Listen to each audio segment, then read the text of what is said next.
প্রভু প্রত্যেকের গুরু আছে, গুরু ছাড়া আমাদের ভজন এগোবেই না। তাই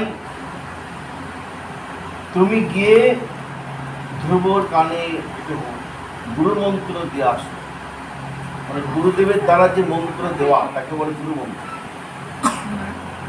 তখন নারদ মুনি এসে অনেক বুঝালেন, ফিরে যাও ইত্যাদি ইত্যাদি, কিন্তু এটা অনেক বড় সুন্দর ঘটনা, এই সময়ের জন্য নয়, ভবিষ্যতে আবার সুযোগ হলে বলা যাবে।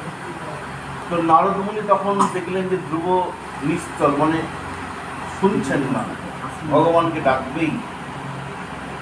তখন তিনি বললেন ওম নমো ভগবতে বাসুদেবায়, এই দ্বাদশাক্ষর যে মন্ত্রটা এটা দিলেন। তারপরে কি তিনি ভগবানের দর্শন পেয়েছেন।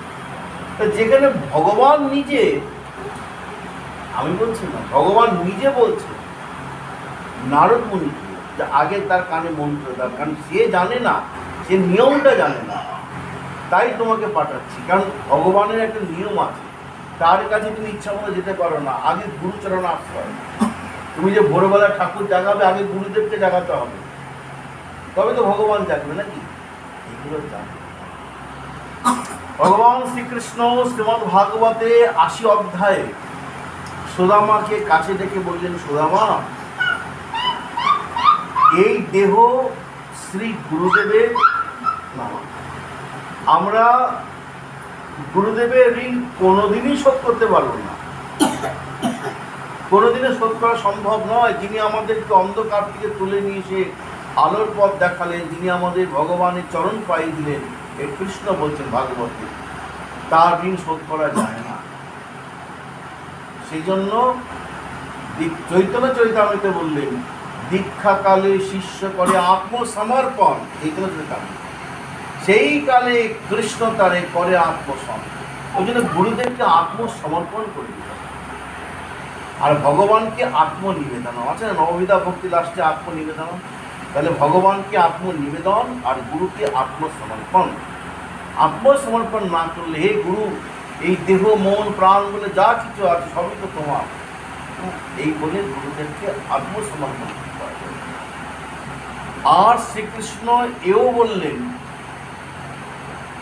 সুদামাকে, হে সুদামা, গুরু রণু গ্রহে নৈব পুমান পূর্ণ প্রশান্ত। এ সংসারে, এ জীবনে গুরুদেবের কৃপা ছাড়া পূর্ণ প্রশান্তি, পূর্ণ প্রশান্ত, পূর্ণ প্রশান্তি লাভ করা কখনোই সম্ভব না। শুধু শান্তি নয়, শুধু শান্তির বিপরীতে আছে অশান্তি। ত্রাণ মানে কি? আসতে বছর আবার হবে, বলে না, ত্রাণ থেকে মানে কি এই বছরই হচ্ছে তা নয়, আবার হবে। আর ভগবান কি বলেন বলো? পরিত্রাণ। পরিত্রাণায় সাধুনাং বিনাশায় চতুষ্কৃতম ধর্ম সংস্থাপনার্থায় সম্ভবামি যুগে যুগে। यदा यदा हि धर्मस्य ग्लानिर्भवति भारत अभ्युत्थानम् अधर्मस्य तदात्मानं सृजाम्यहं। ভগবান ত্রাণ করেন না, পরিত্রাণ। তিনি পরিত্রাতা, তাই না? তিনি পরিত্রাতা, মহাদাতা। ত্রাণ তো বন্যা হলে লিখে দেয় ত্রাণ শিবির, মানে আবার হতে পারে। আর ভগবান বলেন আর হবে না, তাই পরিত্রাণ। এই জগতের কিছু হওয়া মানে শান্তি। দেখ বাবা, মেয়েটা ভালো ভালো বিয়ে দিলাম, এখন শান্তি, বলে কি না? বলে দাঁড়া, পেছনে অযোগ আছে, আসছে, মানে অশান্তি। শান্তির কিছুদিনের জন্য আবার বলা যায় না। মেয়ের বাড়িতে এমন 1 বছর পর অশান্তি শুরু হলো, মেয়ে শ্বশুর বাড়ি আচ্ছার ঘটছে, তাই না? আমি এমনি প্র্যাকটিক্যাল, হ্যাঁ, এমন অশান্তি শুরু হলো, সেই শান্তি কোথায়? আমি তোমাদের হাজারো উদাহরণ দিয়ে দেবো। ভালো ছেলে দেখে বিয়ে দিল, তারপরে এমন গণ্ডগোল অশান্তি, সেই মানে কোথায় শান্তি? তো শান্তি বলে ভাবছো, অবোধের পেছন থেকে তাকিয়ে দেখো আমি দাঁড়িয়ে আছি, এখন আসিনি, তাহলে অশান্তি হয়ে যাচ্ছে। শান্তি সংসারে, আর ভগবান দেন প্রশান্ত। বুঝেছো? এই প্রশান্তি যদি পেতে চাও, মানে আর কোনোদিনও অশান্তি আসবে না, 100% গ্যারান্টি, একদম কোনো সন্দেহ নেই। তাহলে তোমাকে শ্রীগুরু চরণকে আশ্রয় করতে হবে। শ্রীগুরু চরণের অতি সেই সে উত্তমা গতি, যে প্রসাদে পুরে সর্ব আশা। ব্ল্যাঙ্ক চেক, আমরা আজও বুঝিনি ব্ল্যাঙ্ক চেক। সর্ব আশা মানে কি? তোমার কি বাকি আছে? গুরুচরণের নিষ্ঠা জাগাও, ভক্তি জাগাও, রতিমতি জাগাও। জীবনে কোনোদিনও অভাব অনটন আসবে তো নাই, তোমার কোনো চিন্তা। তিনটে যদি করতে পারো, এক, গুরু বৈষ্ণব ভগবান তিনে স্মরণ, তিনে স্মরণে হয় বিঘ্ন বিনাশন, যাহা হইতে হয় নিজ বাঞ্ছিত প্রাণ। গুরুদেবকে স্মরণ করবে। গুরুকে মনুষ্য কেন কবু না দেখবে? যদি হওয়া গুরুদেব ও আমার মতো মানুষ, আমারও হাঁচি হয়, গুরুদেবেরও হাঁচি হয়, তাহলে আমি আর গুরুদেব একই হলাম। এ ভাবলে পরেই কেন? তুলসী পাতা, বট পাতা, বিছুটি পাতা দেখতে একই রকম, তাহলে কি তুলসী পাতাও পাতা, বট পাতাও পাতা, বিছুটি পাতাও পাতা, তাহলে কি তুলসী পাতা এক হলো? বিভিন্ন চরণে তুলসী পাতা যায়। পুকুরেরও জল, নদীরও জল, গঙ্গার জল এক হলো? হ্যাঁ, গুরুকে দেখতে লাগছে মানুষের মতো। যে মুহূর্তে যে গুরুকে মনুষ্য জ্ঞানে দেখবে, সেই মুহূর্ত থেকে তার পতন শুরু হবেই, হয়ে যাবে। সেই জন্য বারবার কথা বলে না মা, এই তিনটে গুরু প্রতিদিন, গুরু বৈষ্ণব ভগবান, যে কোনো বৈষ্ণব, তুমি সিদ্ধ জগন্নাথ দাস বাবা, সিদ্ধ গৌরকিশোর দাস বাবা, বংশীদাস বাবা, কত তো বৈষ্ণব মহামান, যেসে করলে হবে না। যারা যারা মহারথী একদম গৌরাঙ্গের জন্য মন প্রাণ শুধু, যেরকম বড় বড় যারা আছে, যাদেরকে সবাই মেনে নিয়েছেন, সার্বভৌম যারা, যাদেরকে সবাই মেনে নিয়েছে, ব্যক্তি বা গোষ্ঠী কেন্দ্রিক না, সার্বজনীন এমন, বুঝা গেল? যার জন্য গৌরকিশোর দাস বাবা, জগন্নাথ দাস বাবার নাম বললাম। এছাড়া আরও তিনি যে কোনো এক বৈষ্ণব আর ভগবান, ভগবান নিতাই গৌর রাধা গোবিন্দ স্মরণ প্রতিদিন। বিঘ্ন মানে বাধা, বিঘ্ন মানে দুঃখ, দুঃখ কষ্ট সব দূর হয়ে যাবে। আর নিজ বাঞ্ছিত পূরণ, তোমার যা যা ইচ্ছা আছে পূরণ। একটা কেন, প্রতিদিন তুলসী গাছে জল দেবে, তুলসী গাছে প্রদীপ দেখাবে, তুলসী গাছে প্রণাম করবে। কি হবে? যে তোমার স্মরণ লয় তার বাঞ্ছা পূর্ণ। হ্যাঁ, কৃপা করি গরম মোরে বৃন্দাবন বা, এই যে তুলসী গাছকে প্রণাম করবে, তুলসী গাছকে যে নিত্য প্রণাম করে, তার কোনোদিন কোনো দুঃখ কষ্ট হতে পারে না। সবই করতে হবে এগুলো, অনেক এই তিনটে এমনি বললাম, কিন্তু সব পালন করতে পারলে ভালো। এগুলো তো পরে জানতেই পারবে, সময় নেই বলে তাই। যেমন সূর্যদেবকে প্রণাম করা, হ্যাঁ, ভগবানকে প্রণাম করা, এই যে এগুলো সব থাকবেই। প্রণামী সর্বদুঃখ হরণ, এগুলো সব থাকবে। কিন্তু আপাতত যে কিছুই করছে না, যে কিছুই করছে না, তার জন্য বলা আছে যে এই তিনটে অন্তত করো। গুরু সেবা, সূর্য প্রণাম, গুরু সেবা, গুরু বৈষ্ণব ভগবান, তুলসী বন্দনা বা তুলসী গাছকে প্রণাম, আর সবসময় হরিনাম, সবসময় হরিনাম। খাইতে শুইতে যথাযথা নাম লয়, দেশ কাল নিয়ম নাই, সর্বসিদ্ধি হয়। ইহাতেই সর্বসিদ্ধি হইবে সবাকার, সর্বক্ষণ বলইতে বিধি না হিয়া। বুঝলে, এই হরিনামের এত মহিমা। দীক্ষা পুরস্চর্যাদি অপেক্ষা নাই রাখে, জিহ্বায় পশিলা চন্দ্র করে। এই প্রতিদিন একটু হরিনাম করো, তুলসী দেবীকে প্রণাম করো, জল দাও, আর হ্যাঁ, এই গুরু বৈষ্ণব ভগবান তিনজনকে প্রণাম। দেখো তোমার জীবন। গুরুদেবের ছবি তো রাখতেই হবে, ভগবানের ছবি তো রাখতেই হবে, তার সঙ্গে যে কোনো একজন সিদ্ধ মহাত্মা। বেশি রাখলে ক্ষতি নেই, কিন্তু একটা অন্তত রাখো। আমার ঘরে যদি অসংখ্য বৈষ্ণবদের ছবি থাকে, অসংখ্য মহাত্মাদের, ক্ষতি আছে? ক্ষতি নেই, ভালো। এগুলো করো না, এগুলো তো ভালো। প্রণাম করো, আর কিছু পারো বা না পারো, ভগবান বললেন মান নমস্কুরু, আমাকে তো প্রণাম তো করতে পারো। এইগুলো আমাদের ছোট্ট ছোট্ট ঘরোয়া উপায় যদি পালন করতে পারি, তাহলে দেখবে আমার জীবনটা সুখে হবে, আমার সংসারটা সুখে হবে। মহাজন কেউ বললেন, জয় রূপ সনাতন ভট্ট রঘুনাথ, শ্রীজীব গোপাল ভট্ট দাস রঘুনাথ, এই ছয় গোসাইয়ের করি চরণ বন্ধন, যাহা হইতে মিলে ভাই কৃষ্ণ প্রেমনা। আচ্ছা, তুমি যদি কোনো বৈষ্ণব মনে না থাকে, হ্যাঁ, এই ছয় গোসাইকে স্মরণ করো, হ্যাঁ, মুখস্থ করে নাও। জয়রূপ সনাতন ভট্ট রঘুনাথ, শ্রীজীব গোপাল ভট্ট দাস রঘুনাথ, প্রতিদিন ছয় গোস্বামীকে স্মরণ করো। হ্যাঁ, যে গুরুকে স্মরণ করো, ছয় গোস্বামীকে স্মরণ করো, আমার ভগবানকে স্মরণ করো। তুমি নিতাই গৌর রাধা গোবিন্দকে একসঙ্গে স্মরণ করো, গৌরকে স্মরণ করো, নিতাইকে স্মরণ করো, রাধারানীকে, যা তোমার মনে চায় ভগবানকে স্মরণ করো, সবই একই তত্ত্বের মধ্যে পড়ে। দেখবে তোমার জীবনে অনেক বিরাট পরিবর্তন হবে। তোমার সংসারটাও সুখের সাগরে ভাসবে ভাসবে। আমি বলছি না, সব মহাজনী বাক্যে আছে, সব শাস্ত্রে আছে। কত পথ ভগবান বার করে ফেলেন, কত পথ। এটা আমার ভাষায় বলছি, যদিও মেলে না, তবুও হালকা করে আংশিক গ্রাহ্য তার। যেমন আছে না, একটা বাস চলে যাবে, আচ্ছা চিন্তা করছিস কেন, আরেকটা বাস আসবে, বলে না? তেমনি ভগবান কত উদার, কত রকম ভাবে শুধু আমাদেরকে এই কলি ভবসাগর থেকে পার করার জন্য কত রকম তিনি, হ্যাঁ, ব্যবস্থা করে রেখেছেন। কিন্তু আমার দুর্দৈব, এটা মহাপ্রভু বললেন, ইহাতে নাই করুণা। আমাদের অনুরাগ নেই, যে আমাদের রুচি নেই, কিছু না কর, হরিনাম করো, হরিনাম, ইহাতেই সর্বসিদ্ধি হইবে সদাকার। এটাও ব্ল্যাঙ্ক চেক। সর্বসিদ্ধি কি? নরোত্তম দাস ঠাকুর বললেন, তীর্থযাত্রা পরিশ্রম কেবলই মনের ভ্রম, সর্বসিদ্ধি গোবিন্দ চরণ। এই কৃষ্ণ নামে গোবিন্দ চরণ হবে। সাধুগুরু বৈষ্ণবকে দেখা মাত্র প্রণাম করবে। বৈষ্ণব দেখিয়া যে না নোয়ায় মুন্ড, তার মুন্ড পরে গিয়া নরকের কুণ্ড। সবাইকে প্রণাম করো। আর বলছেন, সাধু সঙ্গ সর্বশাস্ত্রে কয়, লবমাত্র সাধু সঙ্গ সর্বসিদ্ধি। ধননীয় সজ্জন সঙ্গতি রেখা ভবতী ভবার নব তরণে বন্ধ। তবে মূলত আগে গুরু নিষ্ঠা।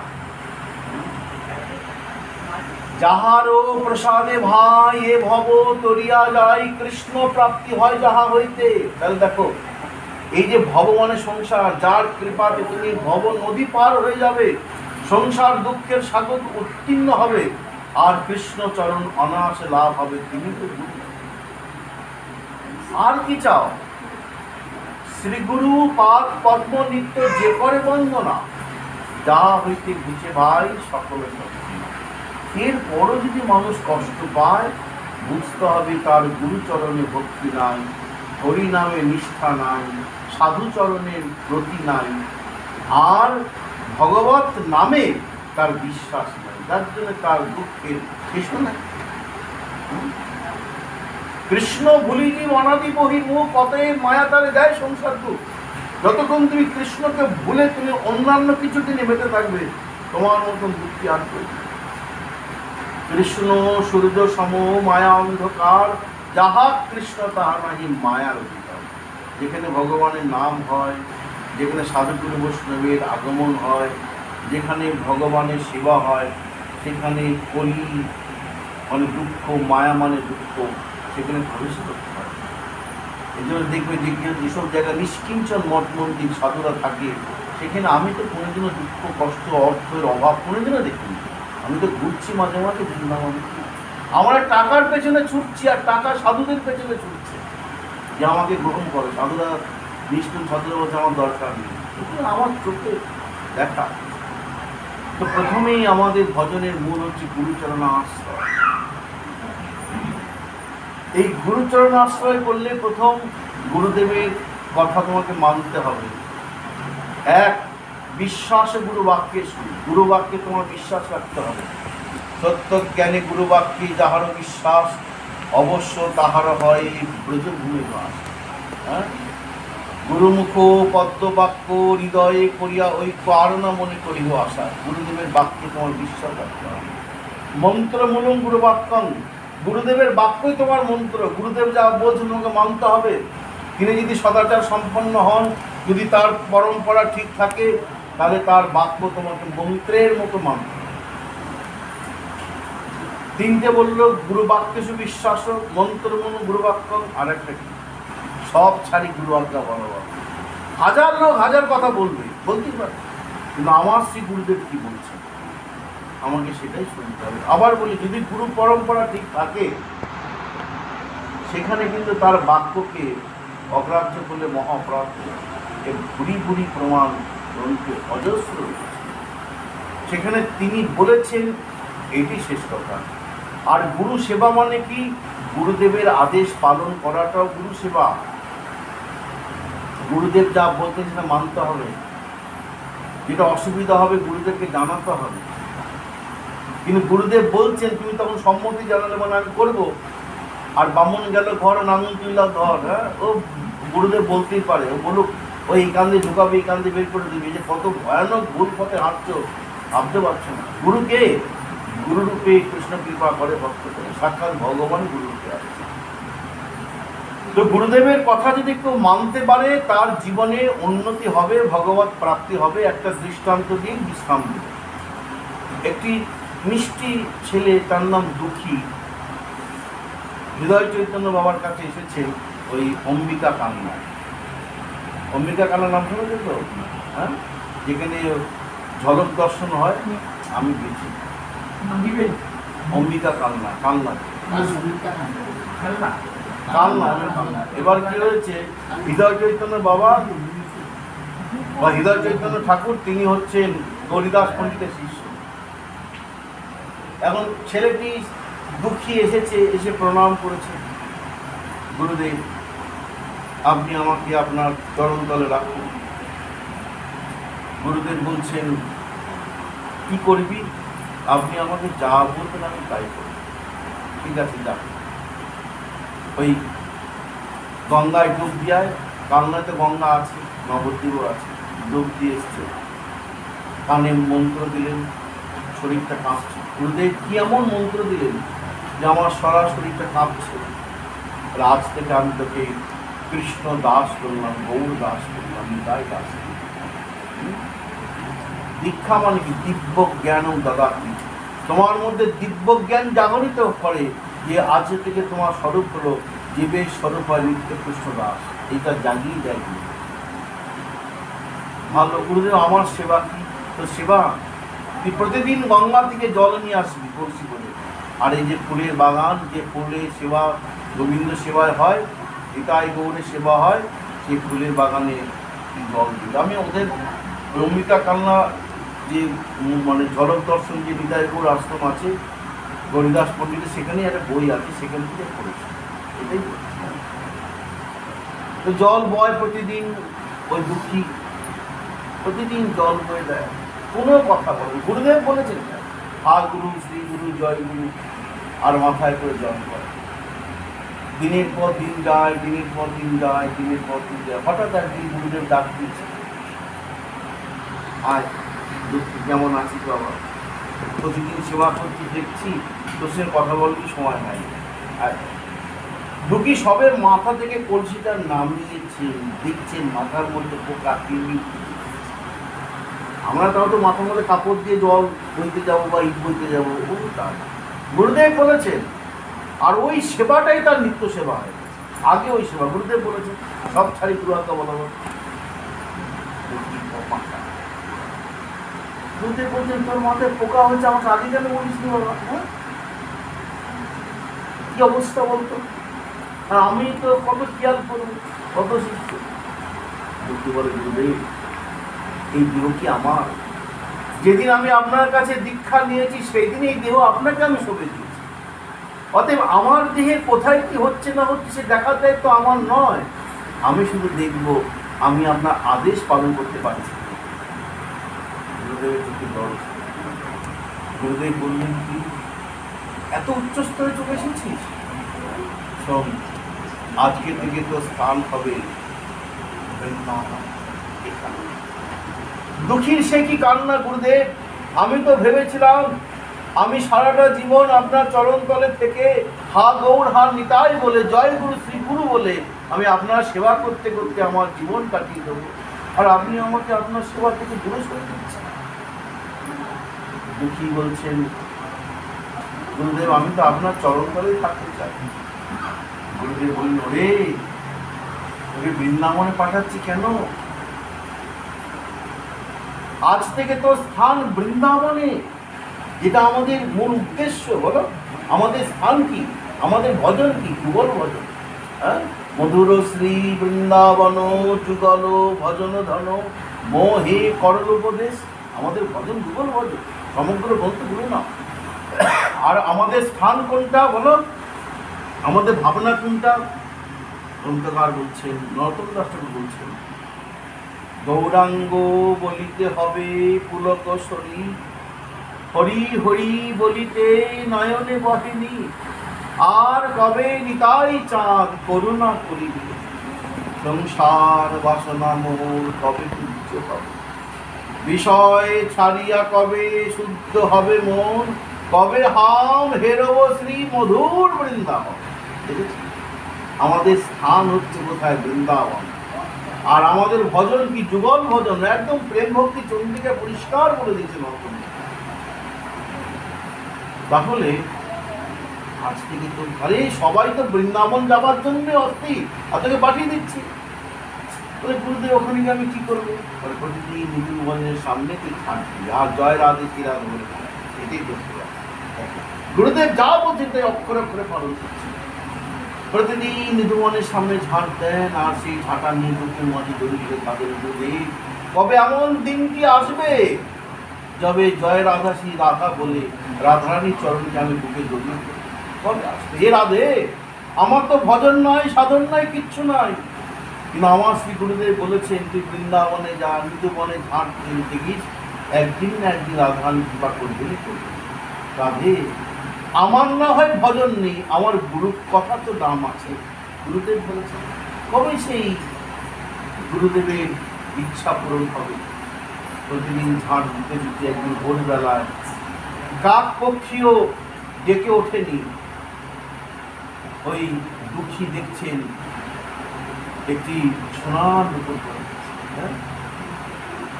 অমনি হাতের মধ্যে নিয়ে ভাবছেন এই সময় কাউকে দেখতে পাচ্ছি না, কেউ তো আসার কথা না। এখনকার মতন তার নিদুবন ছিল না, তখন অন্যরকম ছিল। এখন তো অন্যরকম হয়ে গেছে, তখন অন্যরকম। সেই সময়টা যার হবে তার হবে, এখন তো দেখতে সে যখন খোঁজ করবে তখন তাকে আমি দেবো। ঝাঁট দিচ্ছেন, আবার কাঁদছেন, এ রাতে কবে কি হবে, যে রাতে চোখে জলে একদম যেন বন্যা হয়ে যাচ্ছে। এমন সময় দিচ্ছেন একটা মিষ্টি ফুটফুটে বালিকা সে বলছে, অদুখী দুঃখী। তাকিয়েছেন, কে তুমি? আমি ব্রজ বাবা। আমার নাম জানলে কি করে? এ বাবা, তুই কবে থেকে তোমাকে দেখছি এখানে, তো তোমার নামটা জানতে পারবো না?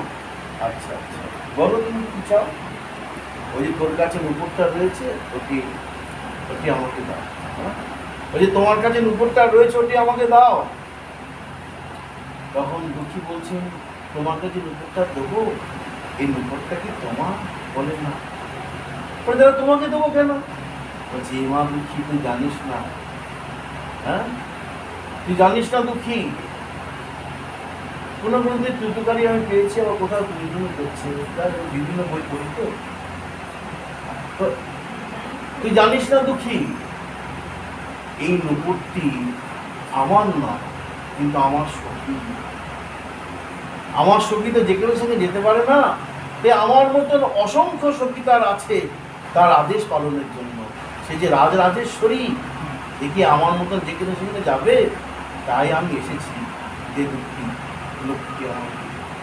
তখন দুঃখী সেই ব্রজ বাবাকে প্রণাম করে হাত জোর করে বলে, শোনো সখী, তুমি তোমার সখীকে বলে দিও, তোমার সখী রাজরাজেশ্বরী হোক আর বৃন্দাবনেশ্বরী হোক, যতক্ষণ না তিনি এসে নিজে মুখে আমাকে চাইবেন, হ্যাঁ, আমি ততক্ষণ এই নুপুরটি কাউকে তুমি বলে দিও। দুটি বুঝে গেছে এই সখী আর কেউ নয়, এ রাধারানীর প্রিয় সখী, হ্যাঁ, ললিতা সখী। আর যার কথা বলছেন তিনি আমার বৃন্দাবনেশ্বরী, যার জন্য তিনি আসেন। দুঃখী কাঁদছেন আর বলছেন, ও রাধে, এতটাই যখন করলে আর একটু কৃপা করো, এবার সাক্ষাৎ দেখা তো দাও। খুব এমন সময় শুনতে পাচ্ছে সেই মধুর আকর্ষণ ভরা একটা দুঃখী, ও দুঃখী। দুঃখী মনে মনে ভাবে, এমন সুন্দর স্বর, এমন সুন্দর ডাক, এমন ডাক তো আমি আগে কখনো শুনিনি। তাহলে কি আমার আরাধিকা আমাকে ডাকছে, আমার প্রাণেশ্বরী আমাকে ডাকছে? না না, যাকে যুগ যুগ ধরে ডেকেও পাওয়া যায় না, তিনি কিনা শুধু আমার মতন সামান্য একজনের ডাকে এত তাড়াতাড়ি সাড়া দেবে? এটা আমার ভাব, আমার সেটা। ওরে দুঃখী, তুই যার এত তপস্যা করেছিস, যার নাম করতে করতে চোখের জলে বুক ভাসাচ্ছিস, এই দেখ আমি তোর সেই আরাধ্যা দেবী তোর সামনে দাঁড়িয়ে রয়েছে, একটিবার চোখ ফেলে দেখে দেয়। তখন দুঃখী ভাবছেন, এমন দুর্বার আকর্ষণ, এমন মিষ্টি আওয়াজ, এ তো যাত্রার হতে পারে না, তাই না? নিশ্চয়ই আমার প্রাণেশ্বরী। আস্তে আস্তে তার চোখ মিলে তাকিয়ে দেখছে, ভুবন ভুলানো আলোয় আলোকিত করে আমার শ্রীমতী রাধা ঠাকুরানী তার সামনে দাঁড়িয়ে আছে। এই রাধারানীকে দেখা অমনি সঙ্গে সঙ্গে জয় রাধে শ্রী রাধে বলে রাধারানীর চরণে লুটিয়ে পড়েছে। রাধারানী বলছে, দুঃখী, এবার আমার দুঃখটা দিবি না? এই জগৎ তো সব তোমারই, আমিও তো তোমার, আর তোমার জিনিস তোমাকে দেবো না তাও কখন হতে পারে? আমি শুধু অপেক্ষায় ছিলাম তুমি কখন আসবে। আমি তো আগেই বুঝে গেছি, যখন নুপুর স্পর্শ করেছি তখনই বুঝে গেছি যে আমার প্রাণেশ্বরী ছাড়া এমন নুপুর কারোর হবে না। এমন সৌন্দর্য স্পর্শ করার সঙ্গে সঙ্গে এমন অনুভব, এমন একটা শরীরে মনে একটা রোমাঞ্চ হচ্ছে, কিন্তু যে সে নুপুর নয় আমি তখনই বুঝে গেছি। আমি শুধু অপেক্ষায় রয়েছি, তারপরে যখন তোমার সখীকে পাঠিয়েছো আর কি বুঝতে বাকি থাকে? আর এমন সুবর্ণ সুযোগ কেউ হাতছাড়া করতে পারে? এইবার তুমি এসেছো আমার ইচ্ছা পূরণ করেছে রাখতে, এ না তোমার নুপুর আর তোমার। হ্যাঁ, রাধারানী আমি তুলে দিই। রাধারানী বলছেন, ওরে ওরে দুঃখী, তুই আমাকে আমার নুপুর দিলি, তুই আমাকে কিছু নিবি না? দুঃখী বলছে, না রাখি, তোমার দর্শন পেয়েছি, আমার সব পাওয়া হয়ে গেছে, আমার গুরুদেবের আদেশ সেও পালন হয়েছে, আর আমার সব পাওয়া হয়ে গেছে, আমি আর কিছু চাই না। বেশ, তাহলে আমি তোকে কিছু দিলে তুই দিবি তো? রাধারানী বলছেন, যাকে সাক্ষাৎ রাধারানী কৃপা করে তাকে কি কেউ মানা করতে পারে? অমনি রাধারানী সেই চরণের উপরটা কপালে বলছিল, আজ থেকে তোর কপালে এই তিলক হবে। সেই যে কপালে ছুঁয়ে দেওয়া অমনি নুপুর চিহ্ন হয়ে গেল। হ্যাঁ, আজ থেকে তোর তিলক হবে নুপুর। আর যেই রাধারানী স্পর্শ করেছেন, একে তো রাধারানী চরণের নুপুর, তার মধ্যে স্বয়ং রাধারানী স্পর্শ করে কপালের মধ্যে ছুঁয়ে দিয়েছে, সঙ্গে সঙ্গে হা রাধে হা রাধে বলতে গুরুদেবের কানে খবর গেছে, কেউ না কেউ বলে দিয়েছে, সবই প্রভুর লীলা। দেখো দেখো, তোমার প্রিয় শিষ্য দুঃখী তার তিলক পরিবর্তন করেছে। গুরুদেবের দেওয়া তিলক পরিবর্তন করতে নেই, গুরুদেবের যা তিলক শিষ্যের তাই তিলক হবে। এটি আমাদের ভজন। গুরু ছেড়ে গুরু ভজে সেই পাপী নরকের মধ্যে, হায় হায়, এ কি করলো আমার প্রিয়? হ্যাঁ, যে আমার প্রতিটা কথা শুনে শেষ পর্যন্ত কিনা আমার দেওয়া তিলক পরিবর্তন করে ফেলবে। না, আমাকে যেতে হবে, শিষ্যের মঙ্গলের জন্য আমাকে যেতে হবে। গুরুদেব ছুটে আসলে, দুঃখী, তুই যে আমার বড় প্রিয়, আমি যে তোকে গৌরব করি, গর্ব করি, সবাইকে বলি, আর আজকে সবাই আমাকে তোর নামে কত কথা বলছে, আর আমি নিজের চোখে দেখছি যে তুই তিলক পরিবর্তন করেছিস কেন বাবা? তখন বললেন গুরুদেব, শোন শোন শোন শোন, আগে বলছি বলছি বলতে যাচ্ছেন, গুরুদেব বলছেন পরে কথা, আগে বলছি, শুনবো সব শুনো, আগে বলছি। তখন বলছেন গুরুদেব, আগেও বলছি এখনো বলছি, এই দেহ তো আপনার, তাই এই দেহের অধিকার আপনার, আর কি করবেন না করবেন এটা আপনার ব্যাপার। আপনার যদি মনে হয় এই তিলক মুছে দিলে আপনি খুশি হবেন, আপনি মুছে দিন। গুরুদেব একটি ন্যাকড়ার জলে পিটিয়ে নিয়েছে, দুঃখীর তিলকটাকে মুছতে যায়। তিলক কি আর মুছে গো? হ্যাঁ, তিলক যত মুছছেন, তিলক না মুছে আরো উজ্জ্বল থেকে আরো উজ্জ্বল করে হয়ে উঠছে, আরো উজ্জ্বল হয়ে উঠছে। তখন সেই গুরুদেব বলছেন, ওরে দুঃখী, এমন তো আমি কখনো দেখিনি যে তিলক মুছছে, আমি নিজে হাতে তিলক মুছছে না, আরো উজ্জ্বল হয়ে উঠছে, কি করে সম্ভব? কি সম্ভব? তখন বললেন গুরুদেব, আপনার আদেশে আমার বৃন্দাবনে আসা, বৃন্দাবনে আসা, এই ঝাড় দিতে দিতে সম্মার্জনীর দ্বারা এই পরিষ্কার করতে করতে নুপুর পাই, সখী আসেন, তারপর সাক্ষাৎ রাধারানী আসে। রাধারানী নিজে তার চরণের নুপুর আমার কপালে ছুঁয়ে দেন, কারণ ওই নুপুরটা যেন খুঁজে পেয়েছি, ওটা আমার শ্রীমতী রাধারানী। আর তিনি বলেন আজ থেকে তোর নুপুর ছিল, জড়িয়ে ধরলেন নুপুর। এতদিন ধরে আমি ভগবানকে ডাকছি, আমার রাধারানীকে ডাকছি, আমি যেভাবে না কৃপা পেয়েছি, তুই আমার থেকে অনেক বেশি কৃপা পেয়েছিস, তাই আজ থেকে তোর এই তিলকই, তাই না? এই তিলকই হবে। যেখানে সাক্ষাৎ রাধারানী যাকে তিলক করে দেয়, তার কি আর অন্য তিলকের প্রয়োজন হয়? এই তিলকই হবে। আজ থেকে তোর নাম হলো শ্যামানন্দ। শ্যামানন্দ থাকে এই যে, তাহলে দেখো গুরু আদেশ পালনের কি বলি। যেদিন তুমি গুরুদেবের প্রতিটা আদেশকে মানতে পারবে না, সেদিন তোমার জীবনে কোনো দুঃখ হবে না, তোমার সংসারও কোনো দুঃখ হবে না। আর অনায়াসে তুমি গৌর গোবিন্দ, রাধা গোবিন্দের গীতাই গৌরী চরণ অনায়াসে লাভ করতে পারবে। এই জন্য গুরুদেবের আদেশকে পালন করে। শ্রী গুরু চরণেরও কি সেই উত্তমা গতি, যে প্রসাদে পুরে সর্ব আশা, তোমার সকল আশা পূরণ হবে। গুরুচরণে নিষ্ঠা ভক্তি জাগাও। এখানে গুরুদেব বিশ্রাম রাখি। পিতাই গৌর সীতানাথ।